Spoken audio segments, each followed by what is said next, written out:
Okay, well done. Two very beautiful Chopin studies. Firstly, 4 against 3 and the 3 against 2 hold no terrors for you. You've got that sorted out. It's obviously the main point of the etude. On the other hand, he wrote 2 very beautiful pieces of music on it. I'm less happy with the second than the first. If I were taking dictation, you know, an advanced oral exercise, and somebody played the first few bars of that and told me to write down what I thought you were playing, and I didn't know this piece, I would think that it was in 6/8. 1, 2, 3, 4, 5, 6, 1, 2, 3, 4, 5, 6, with kind of duplets in the left hand. Do you understand what I'm saying? So it's like every quaver I hear too heavily, and maybe if you don't mind, I'd just more quickly illustrate if I just sit down as we have limited time, and then you do it. You see these very, very long phrases. It's endless. It doesn't stop at all till there. So, I mean, to me, it's kind of floating.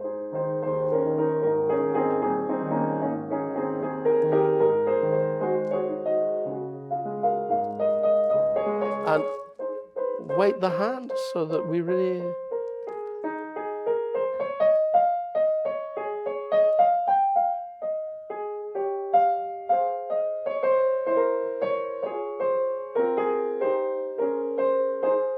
And then sometimes we get an inner voice coming in.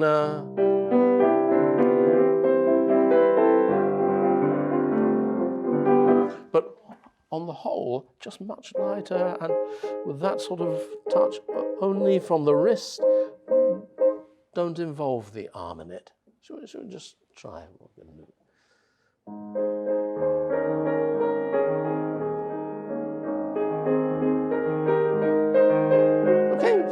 Very good, but then you started getting heavy there.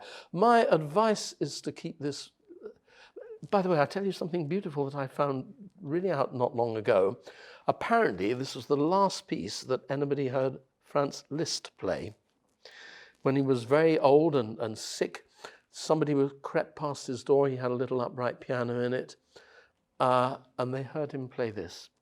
I find that very touching. He didn't play a piece of his own. He didn't play Beethoven. He didn't play Bach. He played this. It must have been very, very deep to him. Let's imagine how the old, sick Liszt would have played that. For himself, it's very tender. It's kind of almost withdrawn, but it's incredibly beautiful, this piece. It's not as known as well as it does, as it should be, but with long, long lines. He doesn't write any crescendo, any diminuendo. It doesn't mean we play it boring and with no expression at all, but just everything. So make the listener come to you. Don't tell it to the listener. Make them, you play so beautifully. They say, oh God, we really must shut up and really listen to that. Isn't this beautiful? Don't perform, you know. I'm sure you've got other pieces where you have to perform like mad. Yeah. Let's.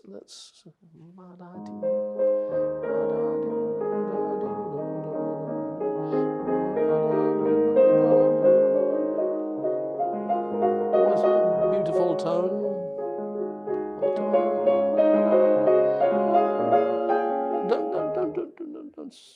Don't do so much. Don't do it with your body, just...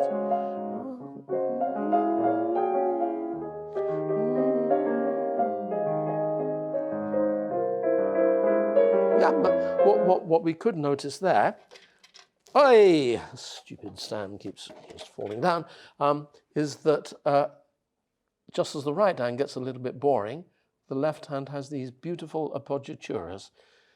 Well, I mean, all we basically have is A flats and E flats up to there, tonic and dominant, and nothing else at all. Now we have a lovely little counter melody, so maybe you could play your right hand less and let us hear these beautiful appoggiaturas.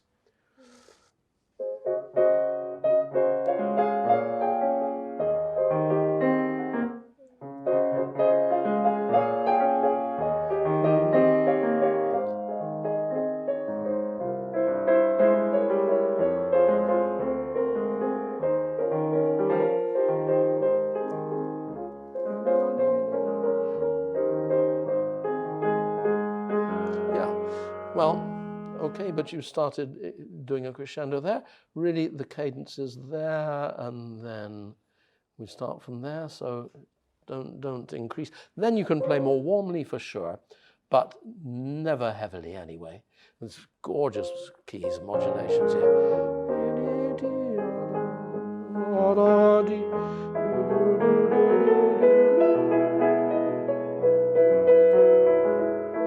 So that, again, as before, right hand boring, left hand gorgeous. You know, kind of play pianissimo there. Da da da da da da da. Then these two are very light, because there's a kind of little inner melody hidden there. Da da da da da ya da da da dee da dee da dee. So just straight from here.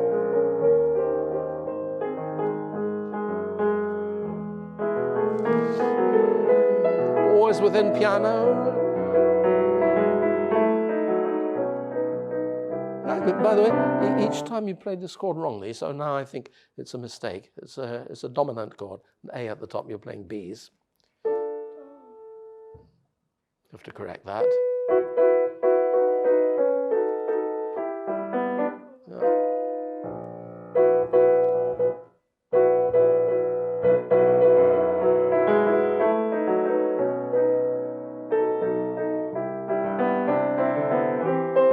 And is this correct? And don't get too heavy. Actually, you could change the thing.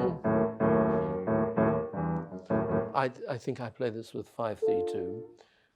No, if you're changing the notes, you could change the fingering as well. Just.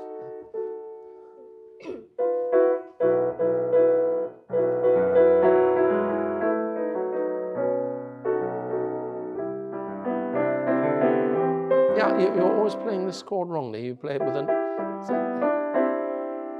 Yeah, dominant seventh must be. Always listen, think of the harmony.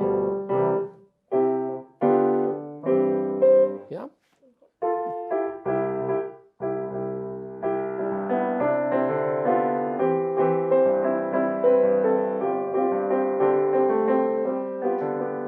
Yeah.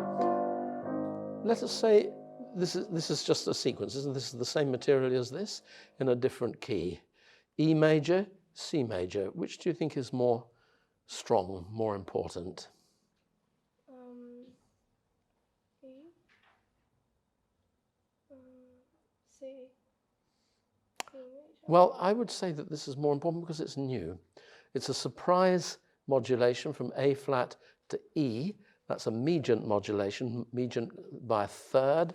A flat to E, and then again down another third. But we've heard this, and C major, it's a little bit lower in pitch, and it's a little bit more plain key. E major, very warm key. C major, of course, the absolute basic key. And then we start growing from there. So I would say, let us think that this is MP, perhaps even MF, and that this is lighter and quieter. So let's try from the E major to try and characterize those two harmonies differently.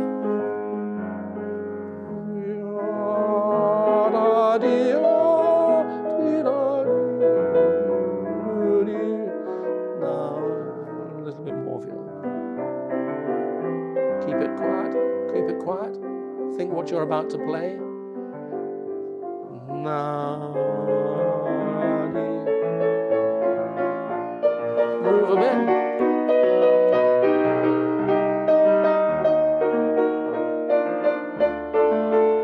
Well, if I'm taking dictation, I write forte here.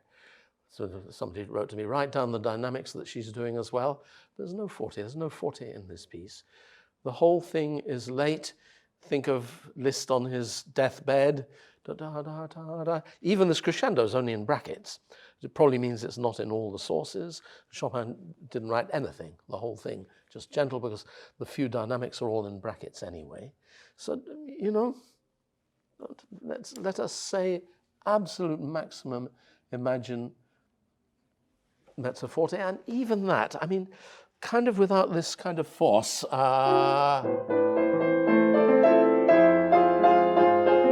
don't have to do that.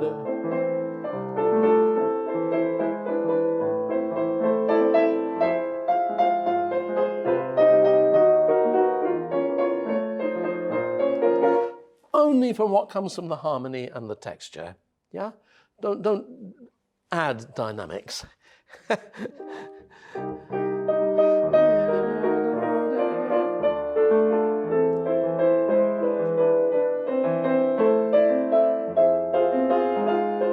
Keep flowing out.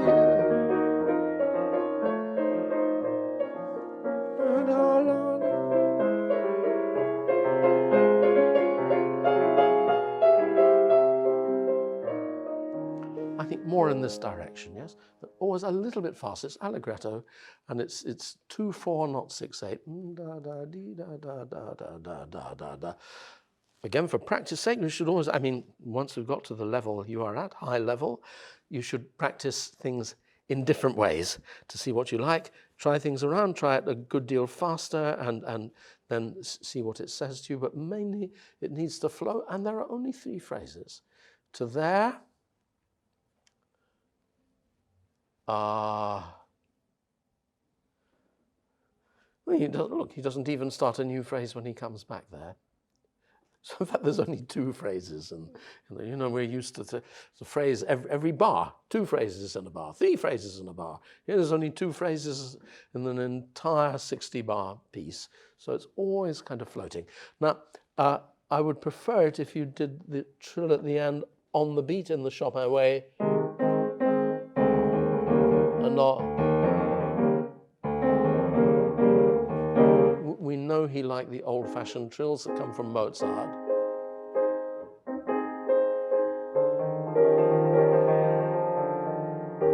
Yeah. And don't play that E flat again. It's tied. Yeah. Very important. Why is it tied? Because he wants absolute. Chopin is the composer of legato par excellence, just as Liszt is the composer of staccato. First one, very good. For me, also maybe a little slow and heavy.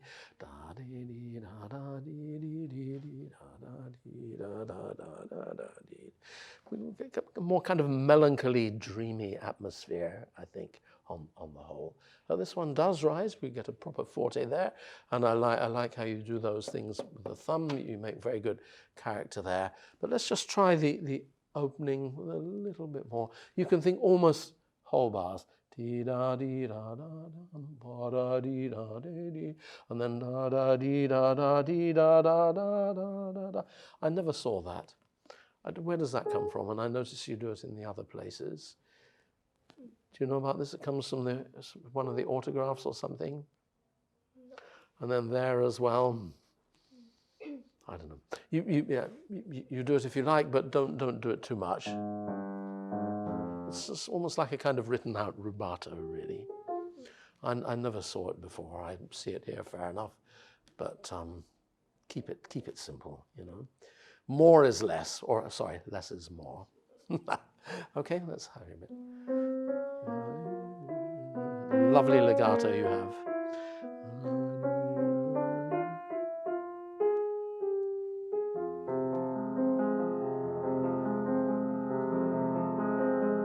Left hand down. Yeah, it's good. It's absolutely fine, but you can get a lovely effect by being not too soft here and then doing a diminuendo and being really as quiet as you can there so that we all know how to listen to the tune. Warm. Now.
flying order.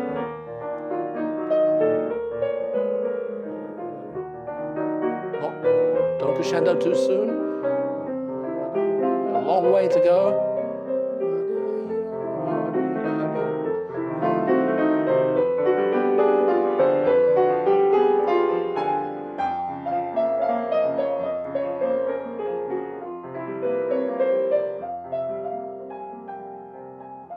Beautiful.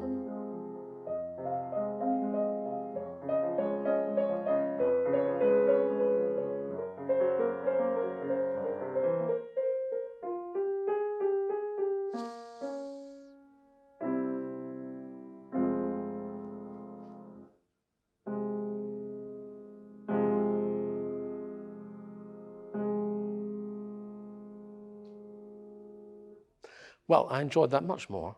You had much more line and flow, and it didn't feel too heavy. Only don't give any more than that there. Just don't spoil the mood. It's almost like Bach. Carries on in one texture. I mean, Chopin learned everything from Bach. Much more than Beethoven did, by the way. Beethoven knew Bach, but he wasn't that influenced by him, in fact. You could just give us a feeling of kind of, I don't know, breaking off, losing confidence at the end. That was a little bit abrupt. Somehow da da da dee da da da da da dee da da da da da. To handle that a little bit more sensitively, that moment there. Let's just finish by play from there or there.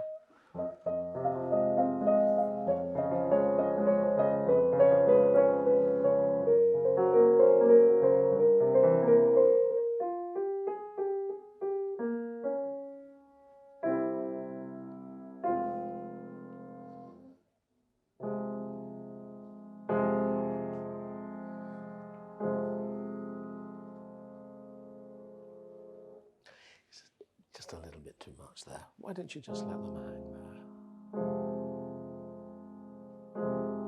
That's enough. It's almost like the conductor told the strings to put a bit of vibrato on the middle one. Just to warm it a bit, but without actually a crescendo and diminuendo. Okay. Yep. Thank you very much. Lovely. Thank you.